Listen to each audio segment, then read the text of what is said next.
เนาะพี่น้องเปิดคลิปเปิดภาพมามื้อนี้จ้ะอยู่เรือนซานเนาะทางลงมาจากพลานเมื่อวานนี่พี่น้องฝนตกเนาะ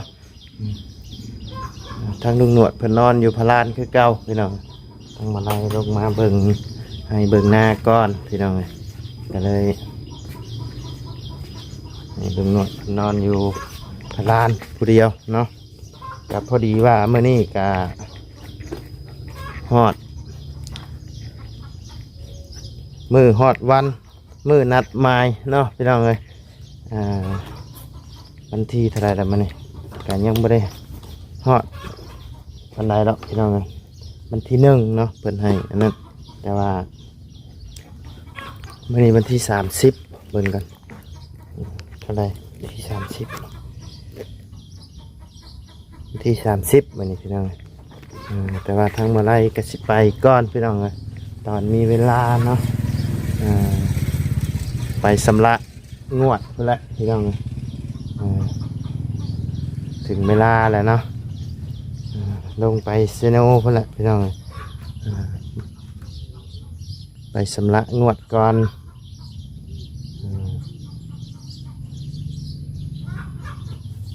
เดินทางลงเซโนพี่น้องเลยมานี่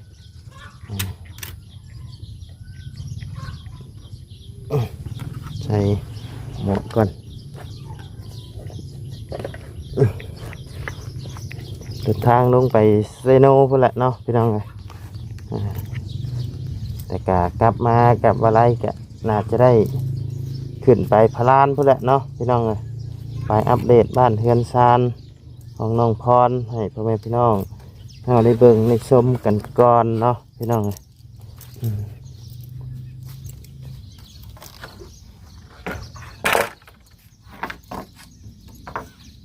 จักชีวาจังใดเนาะพี่น้องทาง FC เพิ่นกะ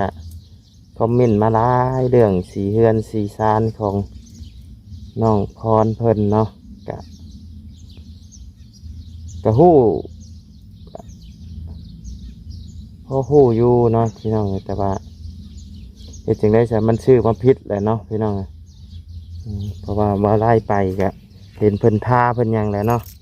ทางลุงเฮิมเพิ่นบ่ซื้อมาพี่น้องมาไล่ก็ยังบ่ฮู้เพราะว่ามาไล่ไปน้ำดังเนาะไปก็เห็นเพิ่นท่าเพิ่นอย่างแล้วเนาะมื้อนี้ขึ้น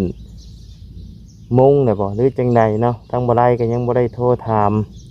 ทางลุงหนวดเพิ่นอยู่เนาะพี่น้องเลยนั่นแหละขึ้นไปอัปเดตให้พ่อแม่พี่น้องในเบิ่งอยู่เนาะว่าเพิ่นดำเนินการไปฮอดสายแล้วเนาะเพราะว่าเมื่อวานนี้ก็ยังบ่ทันได้มงเนาะพี่น้องเลยมันคำมันมืดแล้วมาไล่กับมาได้เข้าไปซ้ำผลกระตกพี่น้องก็เลยเดินทางมาแต่เว้นแน่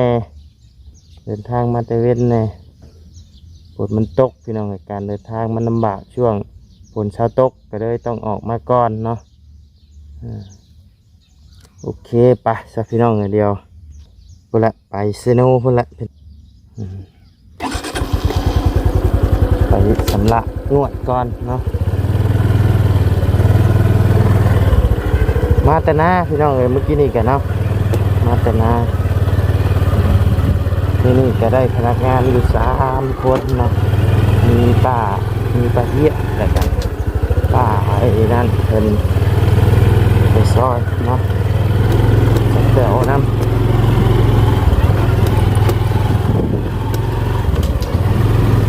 แถวเพิ่นกับไปซอยมันพี่น้องเมื่อวานนี่ก็ไปอยู่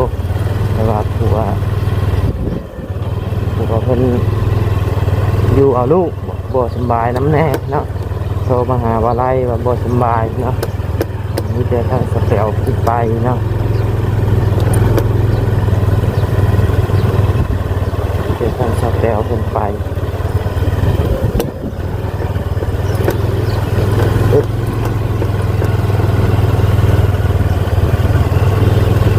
ใช่เนี่ยแหละเนาะพี่น้องเดือให้ใหญ่แต่ให้เดียววันนี้เป็นลกกาไว้อยู่กาลกกาบ่ทันพี่น้องเลยมาไล่กลับมาเพื่อแหละยังจะได้ลงไทยไว้ให้เพิ่นก็สิขึ้นไปพลานต่อเนาะพ เพิ่นมาอันทางนั้นเพิ่นมาคัดแกะคูณแกะคูณเนาะแกะคูณเสื้อผักใส่หน้าใครอยากเอาไปทดไปลองก็เอาไปใส่ได้เนาะพี่น้อง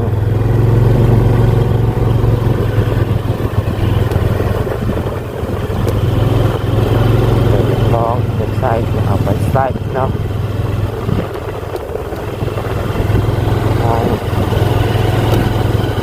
ออกบ้านเนาะเพื่อนขนาดเลยไปผู้เดียวพี่น้องเลยภาพจะสั้นๆหน่อยเด้อพี่น้องเด้อเพราะว่ามันจะสั้นมาไล่ตายแล้วเนาะบริชื่อใหม่อยู่หาเงินกันช่วงนี้โหหลายอย่างพี่น้องเลยจักไหนจ้างคนลำหน้าน้ำแน่จ้างคนลกกะแน่ซอยเมียเนาะก็เลยหมุนเงินนำมาทันหาเงินอยู่คนเดียว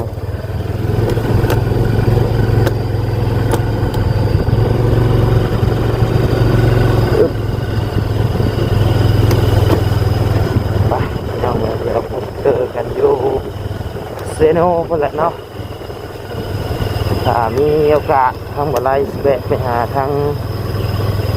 น้องใบเตยเพิ่นอยู่เนาะหรือว่าน้องตึงเพิ่นนั่นแหละเนาะพี่น้องเลยขนาดบ่ทำโมมืดก่อนเนาะเพราะว่าก็เข้ามาไถนาน้ำแน่เนาะนี่ไถนาช่วงนี้แกในน้ำผ้าน้ำฝนเนาะพี่น้องเหมาะจะดูการแล้วเราก็ต้อง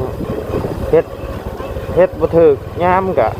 เข้าน้ำกับบ่งามบ่ดีได้พี่น้องสมมุติว่าหมู่หลับแล้วแล้วมันหลามันลอยนะครับไปเฮ็ดน้ำหลังหมู่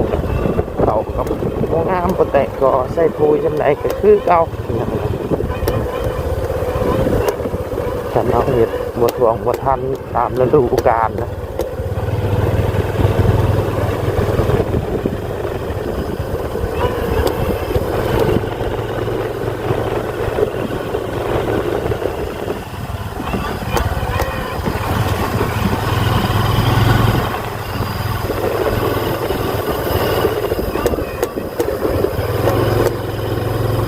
เมื่อกี้นี่ก็ให้เพื่อนลบก้าถ่ายอยู่พี่น้องก้ายังบ่ได้อีกก็เลยทั้งบ่ได้ยังบ่ได้ถ่ายอีกปะไปก่อนเนาะไอ้ชำระหนี้ก่อนพี่น้องมีหนี้ต้องจ่ายนะนี่แหละอันชี้ไปโป๊ะอยู่ในนี่แหละพี่น้องจ่ายงวดรถก่อนเนาะ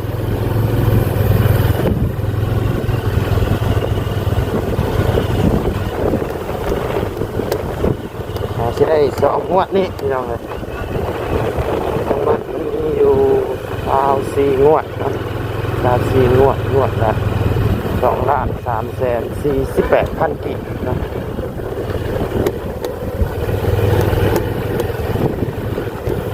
2 งวดนี้ยังเหลืออีก92 งวดเนาะพี่น้องเหลือรถที่รับพี่น้องเอา4 งวด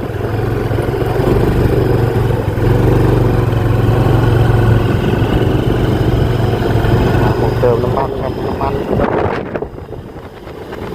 มีมาแต่พลานเมื่อวานหน้าตรงนี้นี่เนาะยังบ่ทันดำอยู่เนาะเอาโอเคสำหรับพี่น้องเดี๋ยวพบเจอกันอยู่เซโน่แหละเนาะไปพี่น้องเดี๋ยวหาหม่องเติมน้ำมันก่อนเนาะเอาก่อนอื่นประกาศทักทายสบายดีเด้อพ่อแม่พี่น้อง FC เบิร์ดทุกคนเนาะที่เข้ามาติดตามรับชม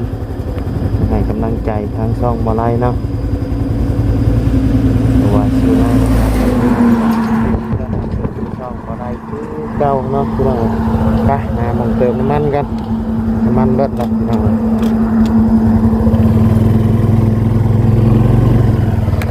โอ้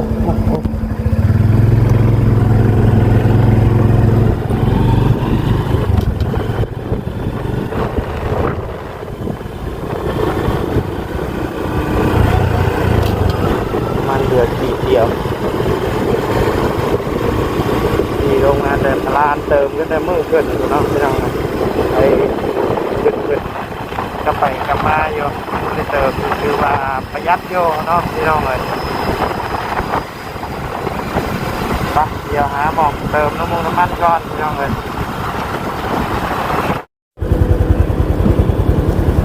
เนาะพี่น้องนวดเซโนเรียบร้อยครับ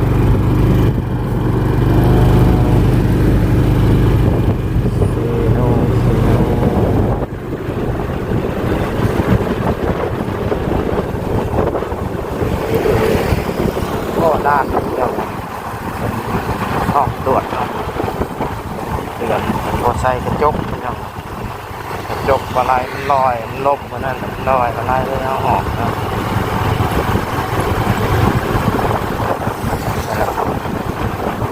จืดหมดมันจับหายหมอกกันเนี่ย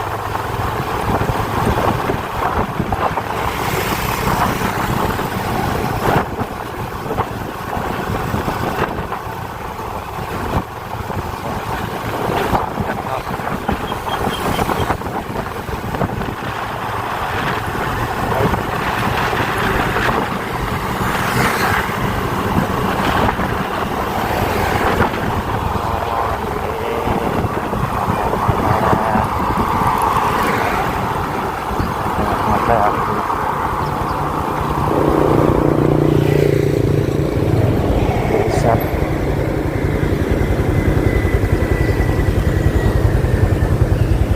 รถ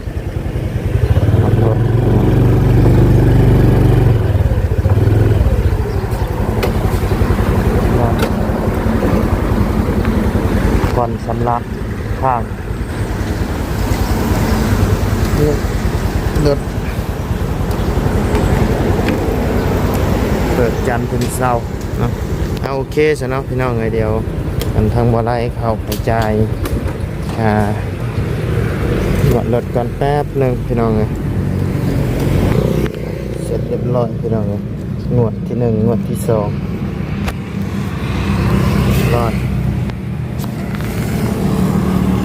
2,348,000 กีบเนาะเก็บก่อนพี่น้องเลยโอเคสำหรับพี่น้องสำหรับคลิปนี้ทางบ่อไร่ก็จะได้ขอจบคลิปปิดคลิปลงไว้เพียงสำนี้ก่อนเด้อพี่น้องเด้อหากินข้าวกินน้ำก่อนพี่น้องเลยขอบคุณพ่อแม่พี่น้องและ FC ก็ทุกคนนะที่เข้ามาติดตามรับชม